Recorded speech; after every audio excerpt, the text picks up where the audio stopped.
The potato tour across Russia continues. Today we are in the Proletarsky district of Rostov Region at the company Energiya. Let's get energized together with this company. Let's go take a look.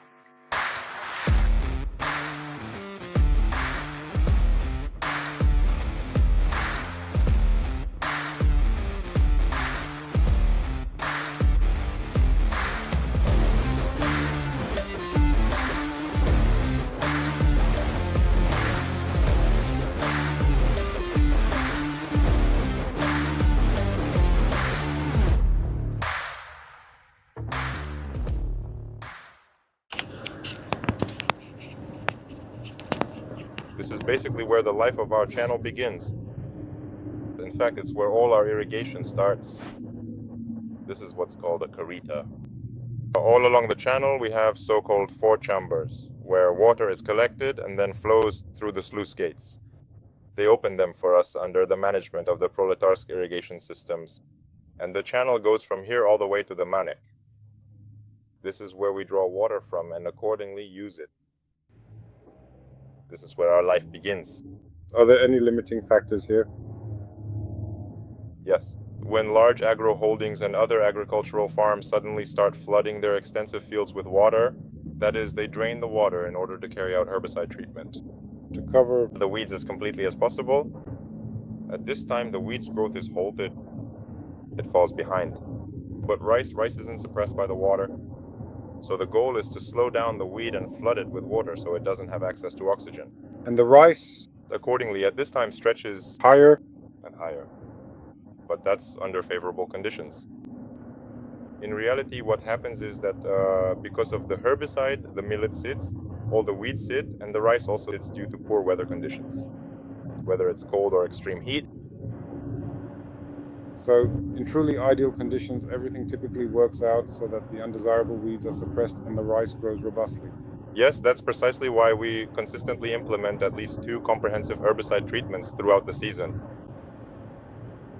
As for potatoes, basically we irrigate them with plenty of water. I was standing In the machine, irrigating with 20-40 millimeter. in this specific scenario. The measurement indicates a value of 20 millimeters.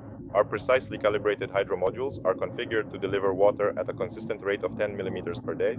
Consequently, to effectively apply the total of 20 millimeters, an approximate duration of 2 full days will be required.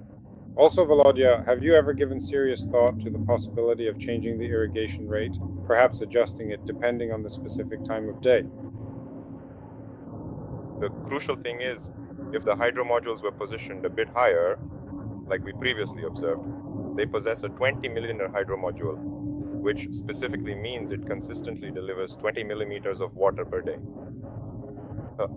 You mean the high-speed ones? Yes. There they have more nozzles, higher output, and the gearboxes are better too.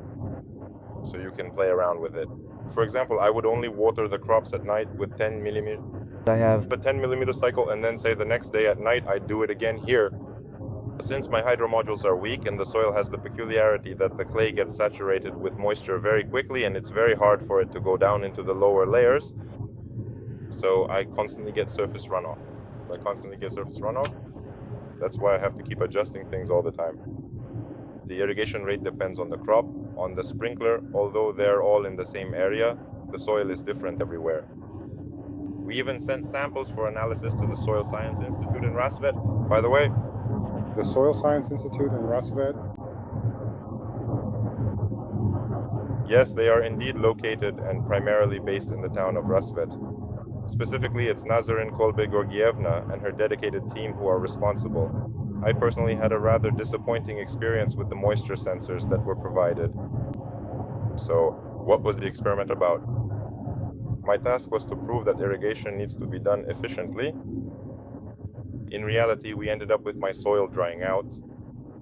At 30%, that's moisture that is already becoming unavailable. And together with the supervisor, we set up this sprinkler system. And the recommendation was to let it dry out to 12%. When I drove the shovel in, I was shocked. The corn crop had dried out all those layers. The first, the second. It experienced stress more often. Plus, due to the weather conditions, I couldn't give a proper dose of irrigation right away. 20-30 millimeter just to give it a bit of a boost. I had to do 10 millimeter non-stop all week, watering and watering just to somehow soak it through. Then also, The heat subsided literally for a week, and I managed to catch up with the moisture, but by then the crop had already experienced stress. And my recommendation to everyone involved in irrigation is to understand that you have in the depths of the soil. After this experiment, I got my 10 tons per hectare of corn, but the potential was for 121.30 centners. My recommendation to everyone is, before choosing an irrigation strategy, choose a feeding and nutrition strategy. You need to understand what's in your subsoil, drive in a tractor or excavator and dig down literally 2-3 meters and see what's happening down there. And accordingly, based on that, choose your irrigation plan. Because, for example, I have heavy clay loam and it's very dense. Because, well, apparently it's like the sea receded here. Riverbed, floodplain, sea. Basically, we're in a pit. If where we washed at the base with you yesterday, it might be 10 meters above sea level. That spot we're about to go to, where it all started, is already at 140 meters. Just to back up my words, here it's 26 meters. Now we'll get there, and the elevation will be completely different. and Accordingly, I think that's precisely why the soil here is quite unique. It's very heavy and dense. Proletarsky district, right? Yes, Proletarsky district, Stanica Velikoknyazeskaya. Why? Well, it didn't used to have that name. Stanica Velikoknyazeskaya, our Stanica, is over 150 years old. Then, later, it was renamed Proletarsk during the socialist era. And our city, Proletarsk, is over 60 years old. Specifically, As a city, you were born here? I was born and raised here, yes, and I came back, now I work here. So basically our fields start from this field. This is where all our territory begins, so to speak. This particular potato crop was planted on June 5th. There's one sprinkler, and over there you can see another one watering, the second one. There it is on the right, that's one, and further on is the second. In Technical varieties or table varieties? we've settled only on the truly technical ones. Because it's actually quite interesting to work with them in the spring season when there's absolutely no potato available and there's a significant shortage. That's precisely when we come in to assist. And we're ready to help everyone. But of course, for a completely different margin. As of today, we've already contracted 6,000 tons. We plan to keep about 2,000 to 3,000 tons. On the open market, well, that's where you take a risk, so to speak. May and July, when the cream of the crop starts coming in. So you're confirming my hypothesis that all potato growers are risk takers, right? Of course, going into storage with such volumes is like sitting on a powder keg. Because, to be honest and frank, there are very few people today who know how to store potatoes. And I'm specifically talking about my own technologies. And why shouldn't we take advantage of this opportunity, this chance, go into storage, and skim the cream closer to May or June, rather than selling it straight from the field now? Right now, the price, you know it yourself, is just terrible. The price is low this year, basically. It's low everywhere. The harvest in Europe is big, so Well, we are indeed quite concerned about that particular aspect as well, but once again, as practical experience and observations clearly demonstrate, the further we progress into the spring season, the significantly more numerous opportunities and viable options we invariably tend to acquire and possess. So what's the maximum storage period then? Well, for us it's like this. It turns out that we grow potatoes for 3 months and then store them for 9, taking care of them like little frogs. The longest storage period when we delivered to the chips factory for processing was until July. Up to July 10th, we had those numbers. Well, in terms of quality, there was a 5-7% loss. The only real issue is with the refrigerators because they actively draw out moisture, so you end up losing weight, and every day it gets worse. And when your delivery gets pushed back further and further, your risks of loss just keep increasing. For example, we have alfalfa growing, field number 50. I irrigated it. Here we have Canadian alfalfa seeds, which are really good this year overall. Are you growing it for yourself? No, it's for sale. The seeds are only for sale. The hay that's left after the combine goes to livestock farming. We have 1,600 head of cattle, and we're also breeding stock producers. So we have breeding bulls, Kalmyk breed, purebred. Every 5 years we do blood tests for genetics and renew the certification. Basically, we defend our thesis on tactics and strategy, and then move forward with our work. Tell me a little bit about the company Energiya, is that right? Yes. When was it founded, and in general, what was the idea? Who is the founder and why agriculture specifically?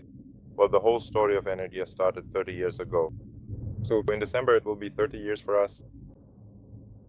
And it was founded by our grandfather, Vasily Pavlovich Bukhtiyarov, our father, Vladimir Vasilievich, and our brother, Andrei Vasilievich. Like everyone else, they tried to make it work, tried to find their way somehow. As far as I remember from the stories, my father actually married my mother. She was studying as a technician in Rostov, and my father tanned leather there, pigskin, cowhide. My mother, as a seamstress, would remake it into sheepskin coats, into dog fur coats, and they would sell them. Then they moved on to vegetables, well, reselling vegetables. Then they tried televisions, and after that, gasification began. They started selling gas stoves and open stores. And once at the table, well, someone brought it up, and the elders and the younger ones, all the businessmen only in trading, buying and selling. But what should we do? We need to produce things. So my father got inspired by the idea that, well, maybe we really should get into manufacturing. It all started with two bread makers. That is, they bought their first bread makers. They started baking bread, but the bread didn't turn out right. What needs to be done? You need to produce your own flour. So they bought a mill. Okay, it seemed to start working out, but the flour wasn't right. Why? You need to grow your own grain. Well, yeah, you go to the farmers, and what grade do they have? Grade 3, pure grade 3, take it. He took a sample from one pile, but shipped you grain from another. It was all just some kind of feed grain. The bread still wouldn't turn out right. So little by little we started. I guess it was right around the collapse. It was 1990. Well, that's how it was. That's probably how it all happened, just like everything around us. It's heavier, unlike that one, the corn one. Well, you can see from it that it went through these stresses. It got scorched, so it's not exactly pretty. Here it is. Right here, this is where the June heat and cold spells hit it. All of that played a role. Corn under Irrigation? irrigation. Do you use fertigation or anything like that? Absolutely. We used UN for top dressing. In 3 applications of 50 each, we applied 150 kilograms of UAN. Using an injector? UAN? Yes. Absolutely. That's our favorite method. Now we use it to feed everything, both corn and potatoes. And for potatoes, could you please tell me what with? HEMA? Yeah. Well, at first, as far as I remember, we applied 200 of the complex fertilizers. That's 200 of urea, 200 of ammophos, and I think 100 or 150 kilograms of ammonium sulfate. That's at the start. When? Thank you. Before cultivation. And then we boost the tops with ammonium nitrate once. While you can still drive in with a tractor on narrow wheels so as not to damage the tops. And by the way, we also got the sprayer to delay these top dressings as much as possible. And now we've completely switched to UAN. So we don't trample the tops. Ammonium nitrate is better. It really gives a quick start, but then you crush the rows. But with UAN, well, it's safe. Listen, have you tried any crop protection products or anything else through the irrigation machine? Absolutely. This year we applied Tapsin, not 3 liters. Resident is fantastic. And the potatoes, you could really see they just flourished. So everything. Through the dispenser? The dispenser and... Injectors. We have different ones. Chinese, Russian, European. Everything works, everything is great. You can play around with the Chinese ones. Just for fun. They're more affordable and will dispense whatever you want. Before we do any experiments like with KS or fungicide, should we shut it off or go over the potatoes first? Let's go over the potatoes. First. Right. So before we test or apply anything, we first record the time. Basically, we check how much is used. For example, how much of the 100 liters was used. Our hydrotechnician doesn't even bother with it anymore. He just times it for a minute and checks, let's say, for example, 10 or 15 liters go through. He quickly tweaks it with a screwdriver and moves on. He knows that here the rate is already set, give or take a kilogram, and that's exactly how it works out. That's why it's really quite necessary to give credit to the people here who have the patience to deal with all this. What kinds of support and benefits do you offer your employees? The recreation center. No, actually, I see a work base, if it's a major one. You'll show the recreation center? Actually, everything. Starting with healthcare. That is, if someone needs medical or social services, like a health checkup or something else. Fortunately, my grandfather, back when he was in charge, he had a lot of connections with hospitals. And thanks to that, he knows all the chief doctors by name. He can name any of them. He has the phone number of every one of them. He can reach them at any time of day or night. So if someone has a health issue, heart, blood pressure, or something else, God forbid, we just send people and then we sort things out with the doctors and hospitals ourselves. The person gets to live well and keep working. For people who, for example, work as sprayer operators, we try to buy cars for them. That is, we buy a car and they are expected to work hard for 5 to 6 years. After 5 to 6 years as a sprayer operator, the car becomes their property. That's how, in fact, many of our guys have become car owners.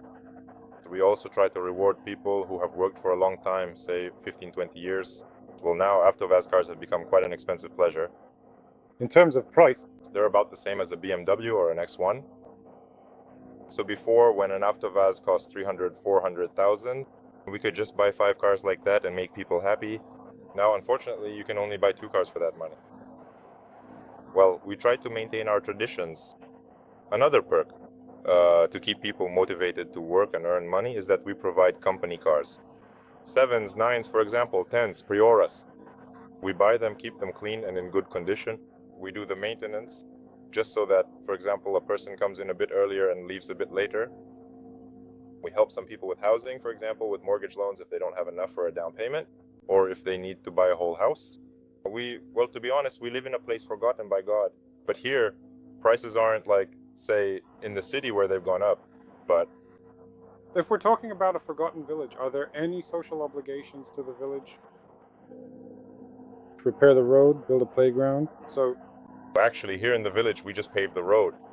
We installed speed bumps, for safety, for traffic control. Basically, we never refuse the residents anything. Most of our residents are actually our shareholders. Well, if you treat them badly today or don't do something for them, you could lose your land. That's why we try to do things nicely. Whether it's in pricing, fixing something here and there, or selling something cheaper, and sometimes even giving things away for free. Well, it depends on the person, it depends on what they can offer me. what is Vladimir Bukhtiyarov's dream? As my father says, God willing, just to survive. Honestly, I probably don't want to reach the peak of energy because technology is always moving forward. Now, there are already free cars, free combines, free machines that do the processing. I guess I want to keep giving people faith in the future and a solid foundation under their feet. Not to touch the body, but to look at the potatoes. And that's exactly where we're headed right now. As for the potatoes themselves, well, they're pretty clean. If you look, you won't see that kind of mess, like when you pick melons. What's the exact moment when you're actively hauling fresh potatoes to the field? And I don't go ahead to the initial grading process, right? Where do you typically get the most significant... During the harvest season. The harvest? When you there finally see the results of your efforts, because, well, potatoes are really unpredictable. Even today, even if I go into the field right now and pull up a bush, as of today, we're only just starting to set tubers. Active stolon formation is underway. Some people have already started harvesting, but for us, it's only just beginning. Some have already finished harvesting. Yeah, some have already finished. But our timing is shifting because, first of all, pests are really tormenting our potatoes. And second, even if you harvest them in August or September, we'll have temperatures around 50, 60 degrees Celsius. How are you supposed to store them? You'd have to run refrigerators. Well, that's not an option. So we end up harvesting later. Our story is closer to the first frosts. As soon as we see the first signs of frost here or there, we know it's time to get moving. That's it. All 12 units go in and start digging. Sometimes we dig up half or just 2 or 3 rows of potatoes and then stop. That's it for August. We leave and keep monitoring the weather. As soon as we see frost, some cold, bad weather, or anything else, we immediately go in and harvest the rest. Because in a week the yield increases by about 1.5 tons. Chipping potatoes, right? No. I don't know, maybe. My favorite is VR, but since it's exclusive and you can only really work with it through the company, we have to make do with other varieties. Lady Claire isn't bad, but in terms of yield, it can't catch up to VR, especially in our region. Why VR? First of all, it grows predictably, both in terms of foliage and vegetation. It's very difficult to get Lady Claire to close the rows. You really have to do a whole dance with her just to get her to close up between the rows. Is that in your region or in Bolium in general? Honestly, I think a lot of people have this problem with Claire. Not everyone likes her, because you really need to know how to work with her. And you can easily overcomplicate things, so you'll get a lot of foliage, but she won't set fruit. That's why here in Ogron, of course, we do a lot of dancing with her and all sorts of things to make sure that she is a person. I think so, yes. So right now, Lady Claire is growing here. Our irrigation fields basically never stop. Now in August, the temperature has dropped. It's about 28 degrees during the day, sometimes up to 35. And the potatoes are already drinking actively, but there's less evaporation. And on top of that, the foliage is just crazy. I don't know. Maybe I should show it. We will go in tomorrow with Agronom, yes. and so For us, for example, it's easier to work with VR because it's easier for us to store. It's just intuitive, it's easy to understand.